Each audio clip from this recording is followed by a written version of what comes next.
Kita ke Merauke. Pemerintah Kabupaten Merauke Tengah mengupayakan pemindahan tempat penampungan sementara atau TPS sampah di Kelurahan Samkai. TPS tersebut memang tidak ideal, apalagi berada di tengah permukiman warga. Tempat penampungan sementara atau TPS sampah di Jalan Doremkai, Merauke, Papua Selatan dikeluhkan warga.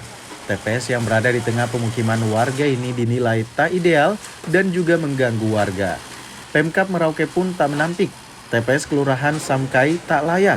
Namun hingga kini Pemkab Merauke belum bisa memindahkan TPS tersebut lantaran terkendala ketersediaan lahan.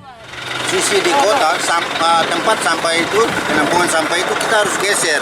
Cuma dari situasi kaplingan tanah kita belum memperoleh kaplingan tanah untuk memindahkan atau menambahkan lagi daya tampung sampah-sampah. Jadi untuk sementara ini melalui Dinas Pemukiman Pertanahan itu kita ada cari tempat untuk kita bisa mendapatkan tempat satu untuk penampungan sampah-sampah di dalam kota ini. Karena itu di dalam kota, sampahnya harus kita geser ke luar.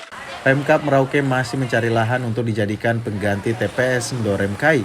Hal ini akan jadi prioritas, apalagi demi menjaga kebersihan lingkungan dan juga kesehatan warga.